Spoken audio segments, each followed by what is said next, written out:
is a little bit like being an orchestra conductor, right? And execute on that. So with that, I'd like to welcome to the stage the first of our orchestra conductors, who is George Umeljic. And there he is. Okay, the floor is yours. Hello, folks. My name is George. I'm head of people and culture at Metro Markets, and today I would like to share a little bit of our journey with you, point out some of the transformational implications to the corporation we belong to, and then, of course, talk about the cultural elements that we believe to be success critical for what we're doing.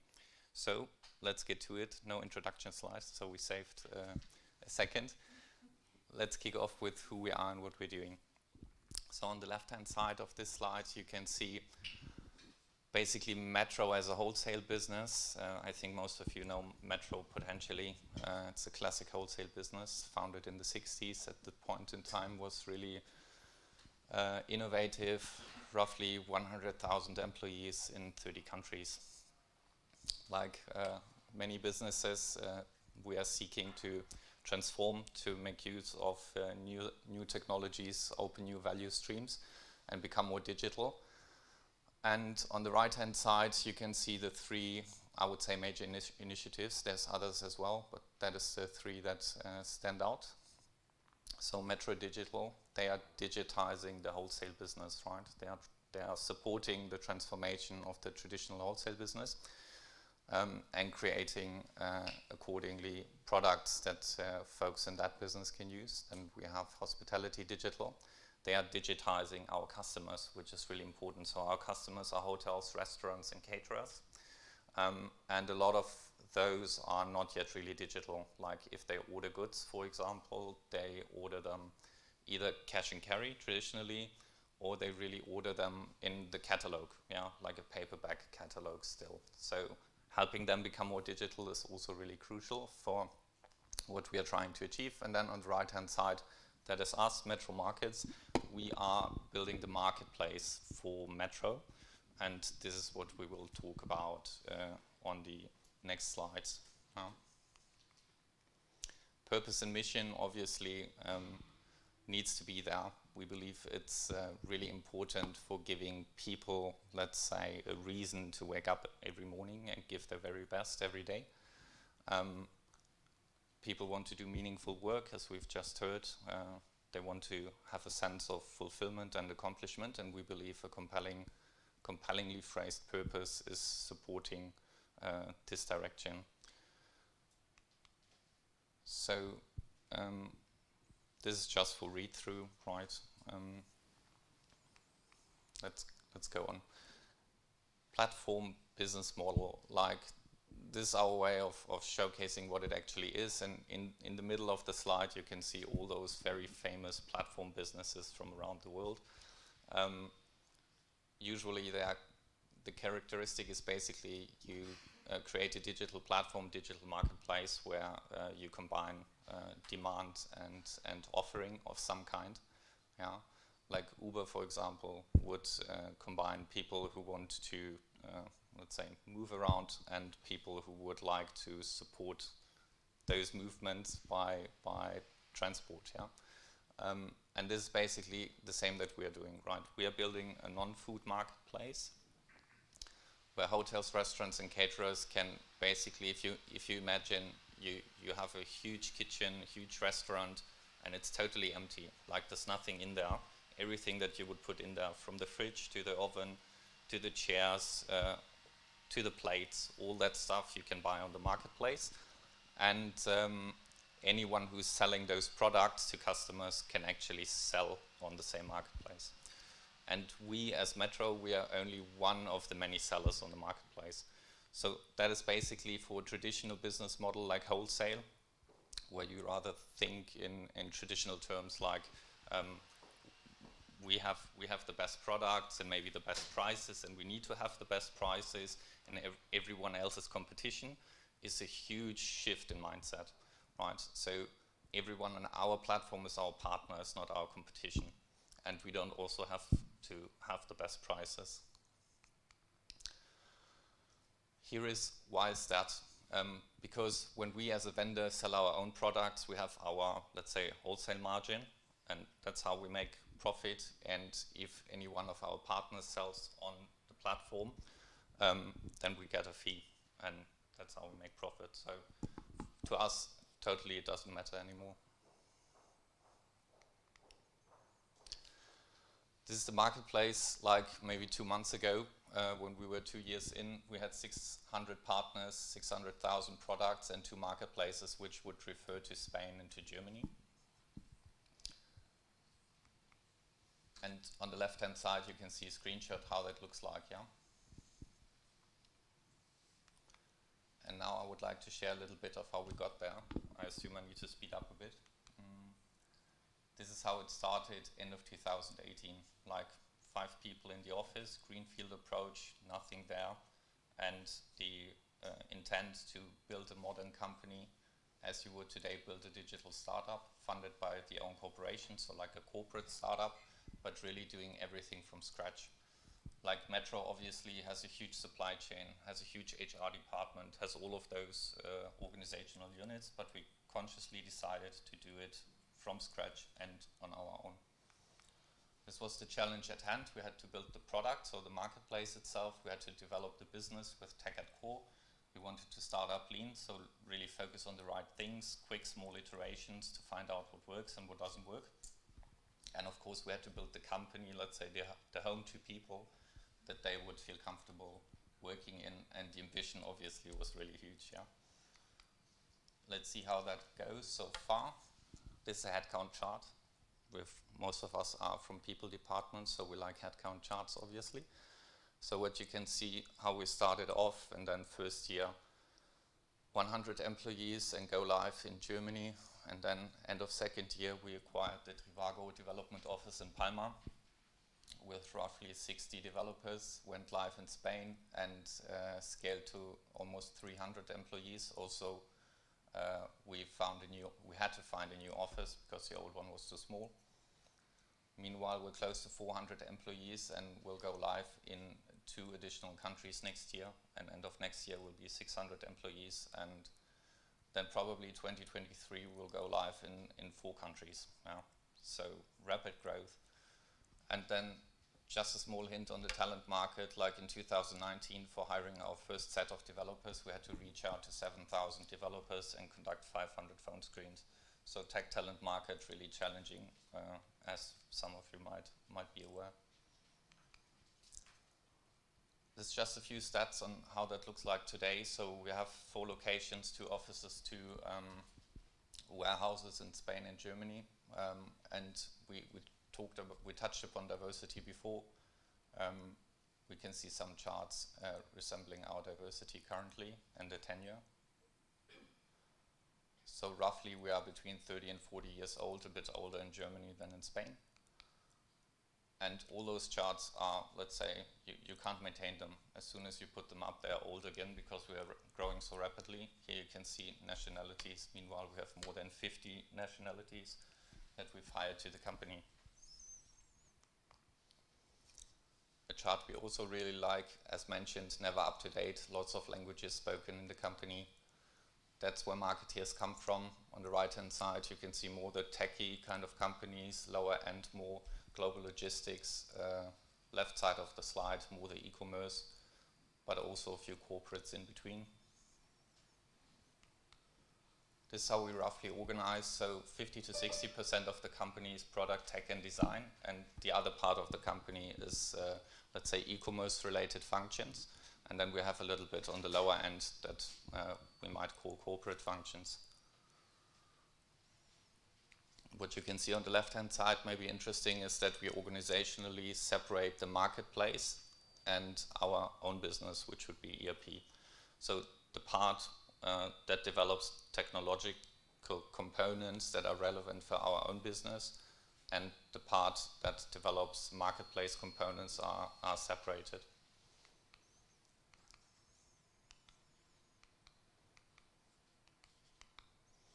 So the clicking thing doesn't work anymore. Do we have batteries? Oh, here we go. Okay, super. Now let's go to company culture. Here we go. So this is how we understand roughly what we're doing as an HR department, as a people and culture team. Like, we understand our role as creating the ecosystem in which everyone can be successful, grow, develop, become the best version of themselves. A lot of the things we're looking into are not rocket science, like most companies have those elements, but still I would like to share a little bit of how we went about them. Like, early on when we were thinking about our culture, obviously we wanted to phrase some values to lay the foundation for the culture. And the 100 employees, the 100 marketeers that were employed at this point in time in the company, they were all included over several days and workshops in coming up with what today is our company values. So we ask questions like, what do you value in your colleagues? Like, what do you believe in? How would you like to work? All those types of things. And then we collected that over days and took that to workshops. And we grouped and we prioritized and we discussed. And this is how we came up with our values. And then we embedded those values, for example, in our feedback and performance processes. So if you get feedback in the company and we have an open feedback culture, then values are always part of that. The values itself, as said, like, if you monitor values across companies, you will see there's maybe a set of 10, 11, 12 different values that reappear over and over again. But for me personally, the specific thing is that all the marketeers at the time were included in creating them.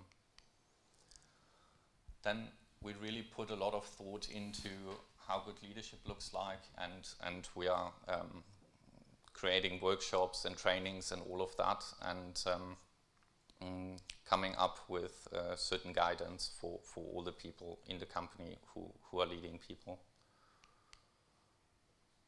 We are not taking ourselves too seriously, right? We're all people, we're all human, we like to have fun.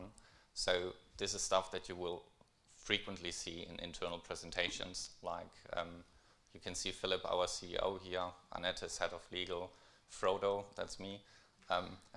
This was basically our project team when we were looking for the new office.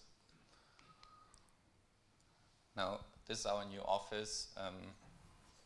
I think what is relevant to share here is we consciously created the office space in a way that we would envision people to work in the future. Like, consciously picking the work location depending on what they're working on. Like, us being aware that there's some stuff you can do better when focusing and concentrating, so you might want to do that at home. And then there's maybe other reasons for coming to the office, like building relationships or collaborating in workshops. We create a lot of platform for people to exchange and to grow, and we give them the stage so they can share what they're passionate about, what they're working on, and other people can ask questions or join in. One of those is last Friday, so that started off, as you can see, with a bit of pizza. I think before we went to the first lockdown, the pizza order was like 100 pizza roughly. And in the beginning, obviously, we had to let's say, push that a little bit ourselves. But now it's self-sustaining. So people just come up with their topics and start sharing, go to the stage, and we don't even have to do more than a little bit facilitating this. And it became actually one of the major engines of sharing knowledge and growing for people in the company. We're very transparent in the company, so there's comes with a downside. There's lots of noise, but there's a huge amount of channels and possibilities for people to share stuff. And except salaries, I would say we share everything with everyone in the company. So costs, profits, what everyone is working on, things that we messed up for learning, all those things we learn, we share, and we embrace sharing them. Yeah. This is the old office, and this is roughly how you can imagine it to look like. So there's a lot of haptic and digital, let's say, artifacts hanging around. We use a lot of tools for understanding how people feel in certain areas. In this case, it's office vibes, so people engagement and survey tools. once a week there would be a pulse survey with a few questions across all the teams, so we can compare scores, we can understand where something is wrong, and then we can really deep dive and look how we can support people better. Failure culture, like we believe failure not to be the opposite of success, but part of it. That stems from the lean startup idea and the small iterations, understanding early on what works, what doesn't work, and then deciding how to go further, which we also believe really to be a crucial cultural element for company success.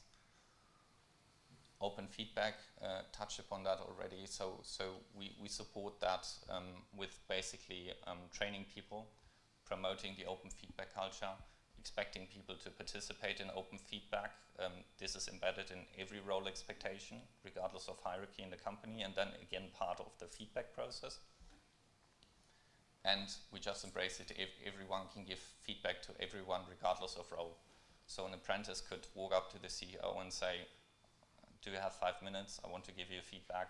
And he would gladly say, yes, let's go to meeting room and talk. Then we use the OKR framework, so objectives and key results, I think very well known.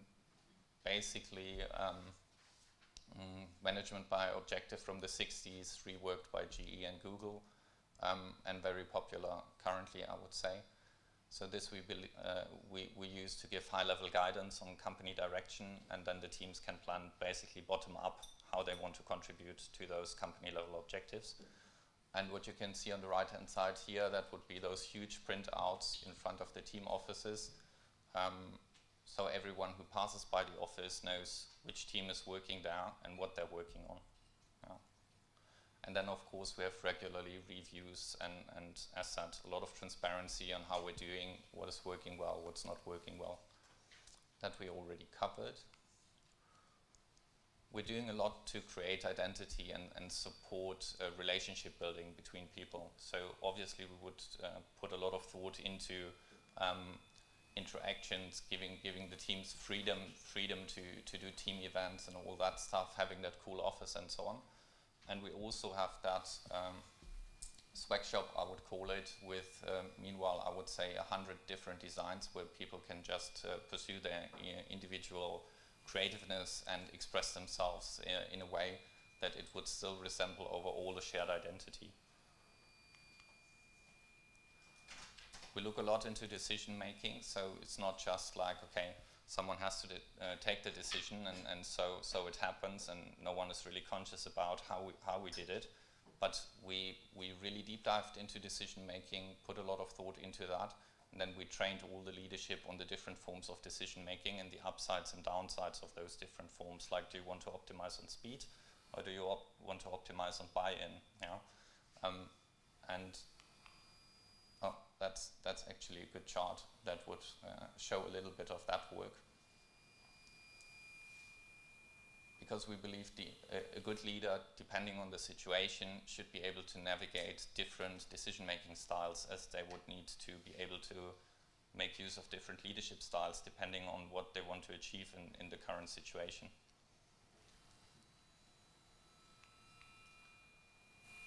We make time for discovery, yeah. So creative workshops, giving people time to think things through, and being open to the result, right? See what we discover in the end.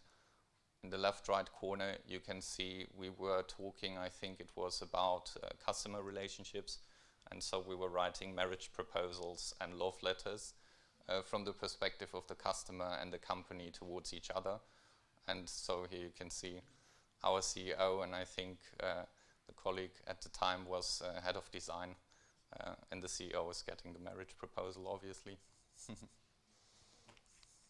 Okay, here for let's say coming to the end of the presentation, just a few work-life impressions of Marketeers. This is then roughly how it looks like.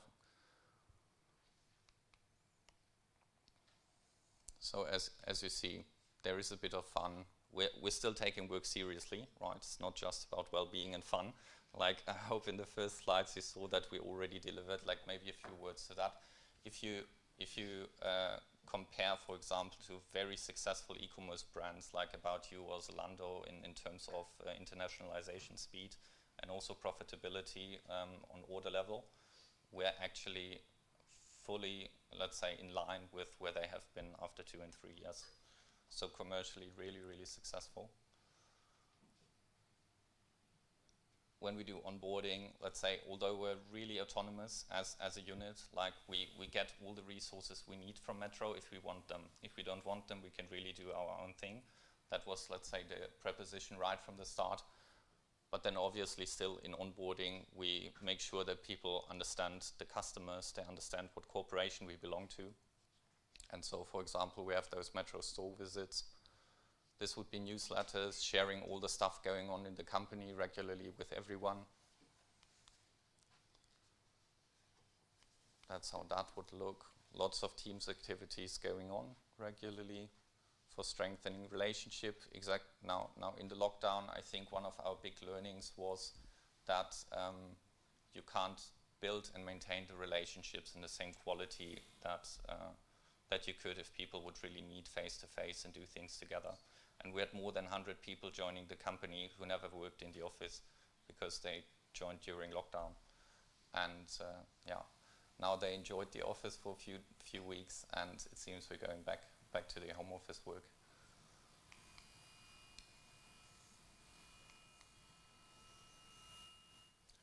What you would regularly experience, I would say, with Marketeers is really still a little bit of that startup mentality. Like if there's new furniture delivered and needs to be assembled, we can still just post on Slack and people would raise their hands and start assembling furniture.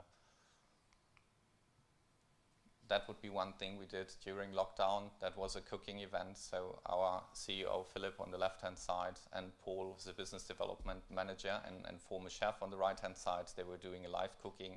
And before that, we were sending, let's say, like care packages to people with some cooking equipment and the recipes so they could go buy the ingredients. And if they want to, they can join the live cooking event and cook at home simultaneously.